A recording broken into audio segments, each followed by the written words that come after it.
Hello, everyone, and welcome to the Courageous Curiosity Podcast. This is a show where we ask questions that pique our interest. And today we have an awesome show where we have 4 of our students who have actually achieved the highest possible level in their respective activities.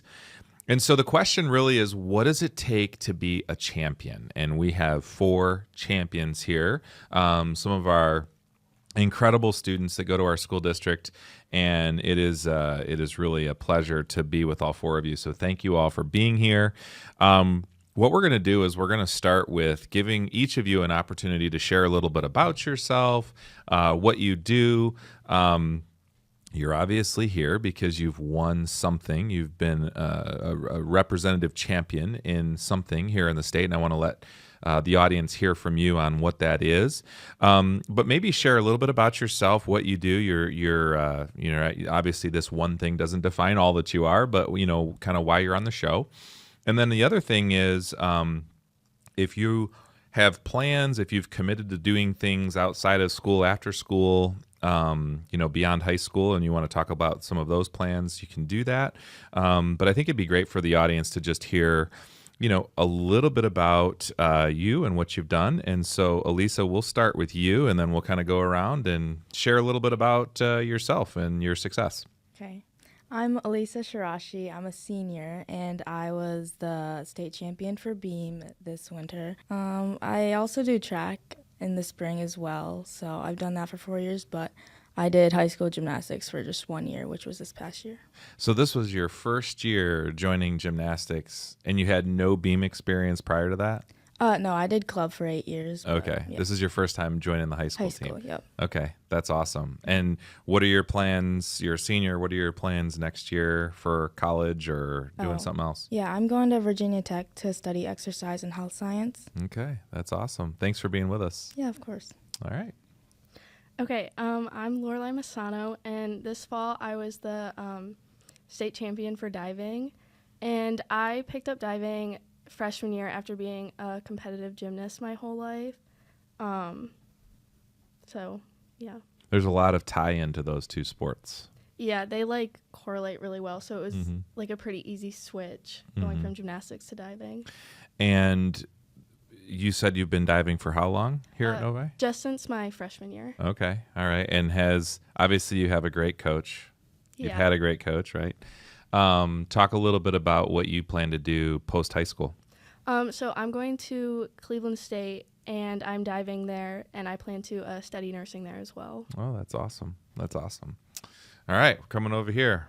Hi, my name is Ravit Chandra, and I play esports, and specifically the esport Valorant.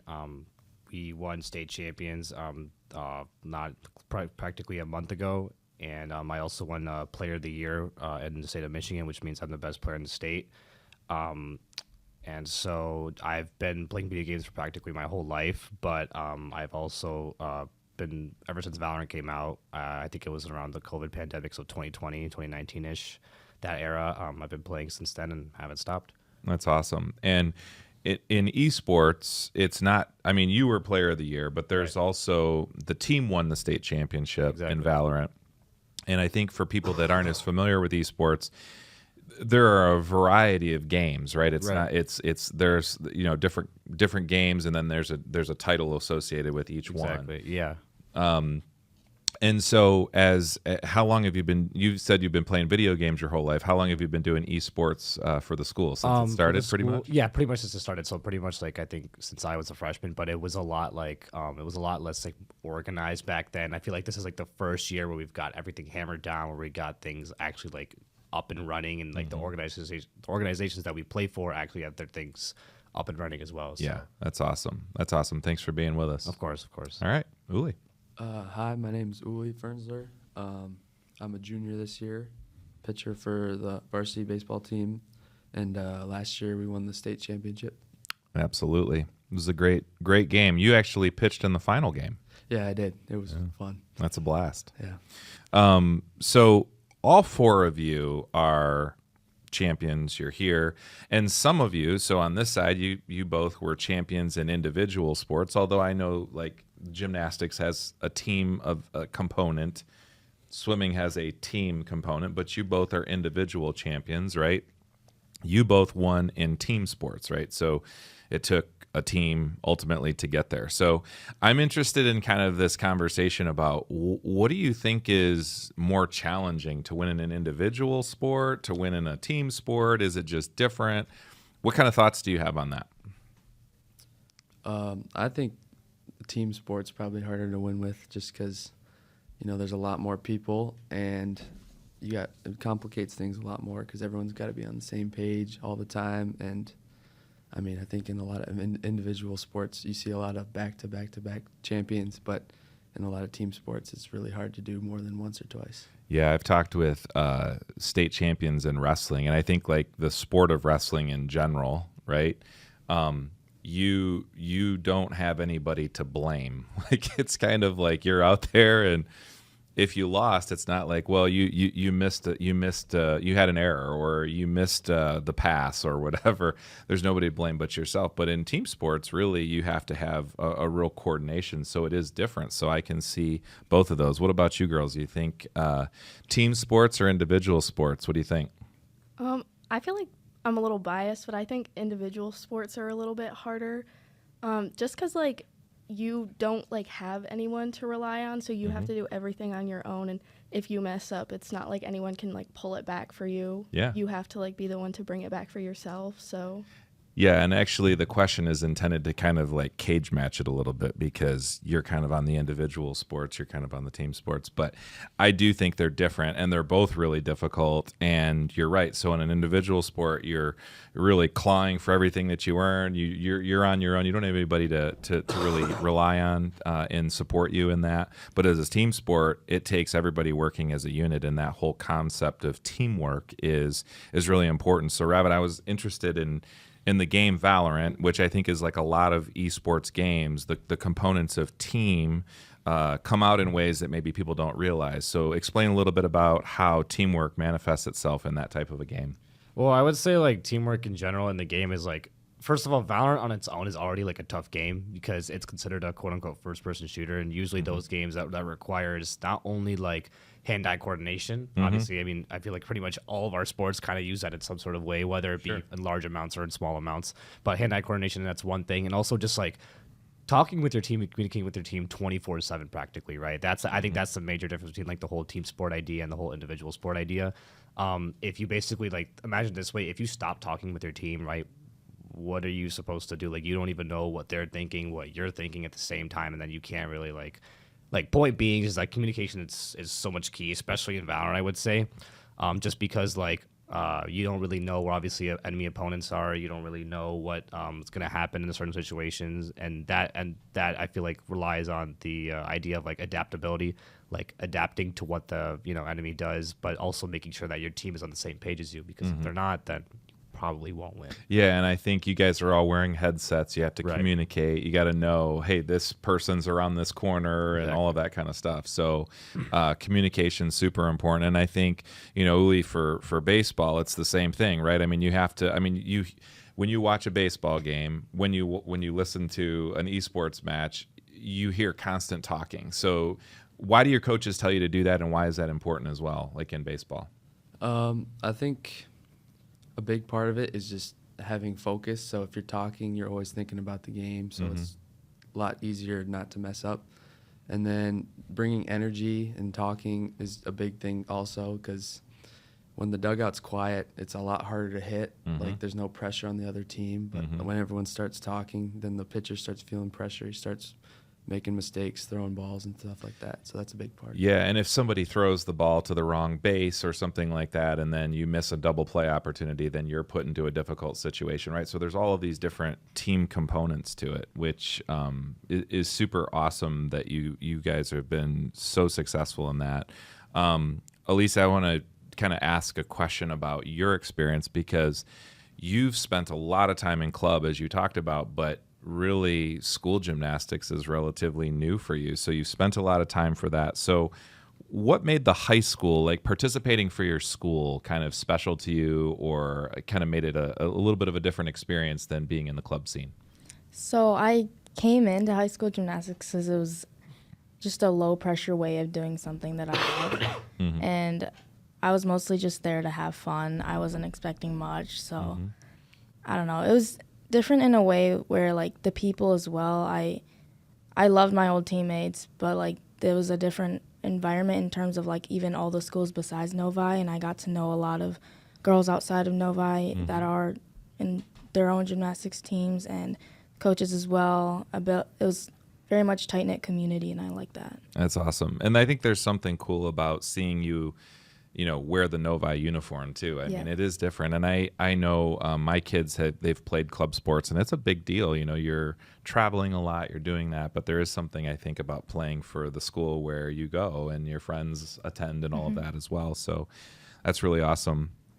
Lorelai, one of the things that you have said, I know in previous interviews that I've, heard about you talking about, you didn't always have confidence when you were younger. And I know your coach really helped you through that. So talk a little bit about how confidence has played a key role in your success as a diver. Yeah, so when I started diving freshman year, I didn't really even know it was a sport until my mom forced me to do it. So it was the best when we force our kids to do things. But it was really stressful going into it because I didn't really know any of the aspects of it. I did gymnastics, so I had not really any confidence, and meets were really hard for me because I just didn't really know how anything worked. But over the years, my coach Don, he just worked with me on my mindset, if I do bad, or just learning the way diving works, it's okay if I mess up something, it's not the end of the world. And it took me up until this year really to figure out that it's okay to not do something great and I can come back from it. So knowing that it doesn't determine what I do after helped me a lot. That there's tremendous life wisdom that you just imparted for everybody. So for any of the other three of you, feel free to jump in on this, but this idea, right? So this wise thing that you've learned through your sport is you can still become a champion even though you're not perfect and aren't executing at the highest level at all times. So what are some of the ways that you all have learned that through your respective sports? Because truly, that is an important part that's going to happen to you in life. You're not going to be perfect all the time. But I think as champions of your respective sports, you've had to really strive for excellence. So how do you balance that kind of failure and then, as you said, coming back from failure? I think personally I can kind of relate to this one a lot. Kind of going off of what Lorelai said, just because the whole I feel there's a mental blockage sometimes that just athletes or just people who are doing certain activities put on themselves because they have such high expectations for themselves. And obviously when you do that and you fail, you kind of look back at yourself and you're like, dang, I really thought I could, get that award or get whatever spot that I wanted to be in. But I feel sometimes that makes us more wise or makes us more humble. And I feel I feel personally, I don't ever want to be called a person who has that ego. I want to be called a person who's confident in themselves, but also very humble. Sure. And so that's what I feel that's what the distinct difference between, making mistakes, but also making sure I learn from them at the same time. And obviously making sure that having that right, mentality, maybe just not even practicing the sport for a while, maybe taking a break, but also just knowing that if you practice having a good mentality and a good mental, then you know that you can apply that in the same exact game, sport, whatever you're doing, whatever activity you're doing, just so that it can help you out for the future. I would say. I love that. I think one of the things that you just said is making me think about what draw people to others. When you think about someone who says, oh, I really admire that person, I really respect that person, I think you sometimes can start with your accolades. So, oh my gosh, I really admire that person. They won the state championship in the beam. Or I really admire that person. They won the state title in baseball. But you touched on an interpersonal trait of humility. And really, I think in relationships, aren't those the types of people that others want to be around, right? So you're thinking about, you can respect me for the fact that I'm excellent and I've excelled and achieved greatness in something, but really I don't ever want to be known as that person, only that person, or somebody that has that ego. I want to be that person that has humility. Have you seen that in your other respective sports and people that you've admired and kind of grown to work with in your teams? Yeah, I've got I've gotten to play for a lot of like good teams after, like I got a lot of recognition, and I've kind of met both people. I think there's some people who are really good and you won't know at all until you see them play, and then you'll hear about a lot of kids and they'll tell you about how good they are, and then they go out and then you're not actually that good. So yeah, and it almost kind of cheapens you're not necessarily, they're not drawing you as a person that you want to talk to or even have like a friendship beyond that. You can respect the fact that they may be good or whatever, but sometimes it's not about the talking, it's about being humble and I think in service to others. So I appreciate that you kind of brought that up. So getting to some of the heart of what we're trying to ask in this episode, what do you think were maybe 1, 2, 3, a couple key factors that led to your success? So you think about, all of the success that you've had. What are some of the things that led to that? And any of you can take this question, but I'm just interested into really, truly, what does it take to be a champion? I mean, you didn't just happen to waltz out there and become, great at what you've done. Go for it. You got it. Okay. I would say failure and sacrifice. In my personal experience, I did club for 8 years, and I homeschooled and stuff, so I sacrificed a lot of time and some of my education. And then I took a break for 4 years before I did high school, so I came into it knowing that I would fail a lot, and I did. And we talked about this earlier where you kind of have to fail earlier in order to succeed. And as for Beam, I fell a lot during the regular season, and my confidence fell a little bit, but all I needed to do was stay on the beam when I competed at state, so that's what I tried to do. And also, I guess that's what it takes to be a champion. I don't know. Well, you use great words. I mean, sacrifice, it takes that. I mean, kind of a synonym to that would be discipline, right? It takes a lot of that and tremendous effort. So great. Anybody else? I was just gonna add on and say obviously some great points were being made. I just would say that I low-key think that having this kind of sounds a little weird, but having hatred along your journey, not even just hatred, but just having people try to put you down and criticize you for the way you think and the way you want to operate. I think that's what separates champions from actual quote unquote average people or people who aren't champions. Let's just say it that way. I think that's what separates the main two, just because at the end of the day, someone had said something, I guess for me personally, I'm only gonna speak for myself just because I don't know what everyone else's experiences are here. But I feel I had a lot more people criticizing me rather than putting me up, because they didn't one, they didn't believe in the stuff that I did, and two, it was more of as a video games is more of kind of a leisure sort of thing, which it definitely can be, but it was I had a different mindset, and that's why I'm kind of here where I am today. Yeah, I think there's two interesting points you made. So it's really about there's hate that's going to be sent towards you at some point along your journey, right? And it's really about how you personally internalize that or not. You can use that as fire and motivation. You can also use that as something that doesn't shape the way you view yourself. And I think that's hugely important in what you're saying. And the other interesting thing specifically to your sport is I feel like people are a lot more courageous when they're behind a keyboard, or they're saying, different things that they may not say if they're sitting next to you, but they'll say it, in that type of a format as well. So great point. Anybody else? I think another thing, I did this personally, was my freshman year. I kind of set goals that I almost thought to be unrealistic. So, in every sport, there's kind of school records or whatever. So one of my goals was I really wanted to beat these school records, or I really wanted to be like a state champ. And when I started out freshman year, I was nowhere near being able to do any of those. But I just kind of put my head down, and I trained for the last 4 years, and I tried the best that I could do to get those goals, and it ended up happening. So, and you probably wrote them down, right? Yeah, I did. Yeah. So I mean, that's a great insight. So you set goals and you said they were even a little unrealistic. You wrote them down, and you probably constantly had those on your mind. You're constantly pushing towards them, which is awesome. interesting story that I heard about you was that you actually had a subpar performance, and I see you wearing your Cleveland State shirt. So talk a little bit about that experience and how that actually, again, you were focused on your goals, and it's so fitting that you didn't even do your best and you turned that into a scholarship. Yeah, so I also do club diving. I don't know if I said that earlier, but I was at a meet. I was at my zone meet, which is where you qualify for nationals, and I was competing on 3-meter.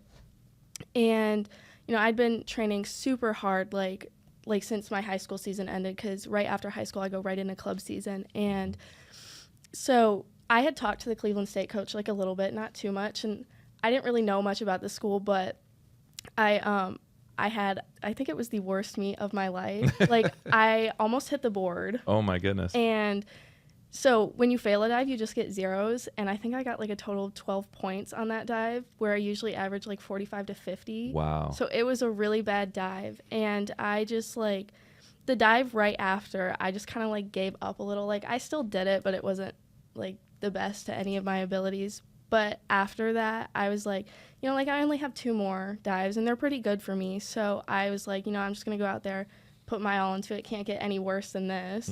So I went out, did my last 2 dives, and they were really, really good. Some of the best I've ever done. And the Cleveland State coach came up and talked to me after, and he was you didn't do very good on the first couple dives you did, but you were able to pull it back. And that's something that I really admire in athletes. You didn't just give up when you did bad. So that shows that you really have what it takes to be able to dive in college. So wow. He offered me a scholarship. That's amazing. That's such a great story, and it actually is tying into everything that some of you are saying, which is really, failure. You mentioned failure, right? Like that in the moment, the coach saw that, which is so cool. So that's a great story. So Uli, what does it take to be a champion? What are some key points, takeaways? I think the biggest thing for our team was, so we knew we had a good team. We had a lot of good players. Our regular season went all right, but it wasn't championship level at all. But I think as the season went on, we all were really close. And, Thad and his family had us for team dinners a bunch of times throughout the playoffs. And every time we went there, we just got closer and closer. So everyone was just playing for each other. And we just got really hot and ended up winning. So yeah, it takes some of that sometimes, but you're right in the throes of trying to make another run this year. So what do you think about that? Is it harder to get after it and get up for it the second time when you're the defending state champs versus you're chasing somebody else? I think so. This year it looks pretty similar to last year, because during the regular season we were struggling with hitting a little bit, and I think this year we're struggling a lot too with hitting. But I definitely think it's going to be harder this time, because I kind of feel like a lot of us are just thinking, oh, we did it last year, so we can just do it again. But playoffs are coming up soon, so we're going to have to figure it out. Yeah, soon. You got to stay hungry. Yeah, that's great. So Ravit, one more thing I'd like to just kind of double down on with you, because I don't think a lot of people know as much about esports. Right. But we talked a little bit about communication, but really the elements of teamwork preparation, like preparing, and again, I know it's different in esports because I know that there's rankings. So you can objectively say this is the best rated player in Valorant or in League of Legends or whatever. Right, but exactly. You guys have to actually train as a team, and you probably have sessions where you're not even on the screen. You're talking about, okay, what could we do differently, or what are some different strategies we want to employ? I mean, that's really a big part of esports. And I know in some of my conversations with your coach, those types of things emerge, but maybe a lot of people don't know that. So maybe speak to that for a second. Yeah, so I would say just honestly take outside the Valorant part just for a second, and honestly what we do sometimes, pretend we have a really, really bad game, or we just really, really struggle with the mistake that I'm seeing a lot. I just put aside Valorant for a second and just say all right, we're gonna review this specific thing that I've been wanting to talk about for a while, and just pretend that's pretend it's us having a bad mentality, going back to mentality what I said before, just so that everyone can kind of understand here. Pretend someone's gets eliminated in the game. they start getting mad, right? They start like, maybe they're just like, oh, like, I don't know if I can do this anymore, like, because it's happened before so many times, and it's like so repetitive. And obviously, like, as a captain of the team, like, I kind of get a little annoyed because I'm like, we're still playing the game, but like, I gotta cool down, because if I don't, then everyone else won't cool down, So I gotta make sure everyone's in line pretty much. And because of that, like, we have to obviously focus on certain things, such as mentality, such as like, communicating with each other properly. And I feel like that also, like, that's a huge thing for us, but also I feel like it kind of takes a toll on all of us, because I try not to point out too many mistakes, because if you do, imagine someone just going into your ear and just saying, hey, you made this mistake, you made this mistake, you made this mistake over and over again, but then you never hear the success that you want to hear, right? Sure. That goes back to, yet again, being humble and also being confident at the same time. Their confidence goes down if I were to do that, or if someone were to do that to me. My confidence, I know for sure, would go down if someone just say, hey, you're doing this wrong over and over and over again, or just pointing out multiple mistakes. And I think that's honestly, like, outside of Valorant, that's probably the most important thing to worry about. I love that. That's great. Great insight. So all four of you are incredible. You've given a ton of interesting, insights into what it takes to be a champion. We're wrapping up, so I'd love to hear just one thing from each of you that you might want to either leave with somebody that's watching this show. You have obviously excelled tremendously in your respective sports and activities. So what's one thing you'd want to leave anyone watching this show with, or maybe something that you're grateful for? Either one of those things, and we'll kind of go around. We'll start with you, Alisa. I would say to live your life with no regrets or fear. Just keep going, do whatever you want to do. Great point, because you gotta have no fear when you're up on a beam, and it probably is going to hurt if you fall and all of those things. So Great insight. I would say probably that failure, it's not always the worst thing, and it can actually be really good for you sometimes. So don't let it like diminish your confidence. Love that. Thank you. I would just personally just say self-love. Like, I feel like I kind of struggle with that a lot as well. So yeah, I mean, I even personally got a tattoo of it as well, just to remind me that, like, no matter what, you're here to love yourself, and no one else is here to, help you with that until you reach success. Great. I would say if you love playing your sport or doing what you do, just do it as much as you can and enjoy what you can. Lots of that. You four are incredible. Thank you so much for being on the show. We appreciate all of you that have watched the show. We have another episode that'll be coming out in 2 weeks. That'll be our last one of the season, and then we'll take a break for the summer. Thank you all for your support and for watching these incredible young people share their stories. Everybody have a great rest of your week, and stay curious.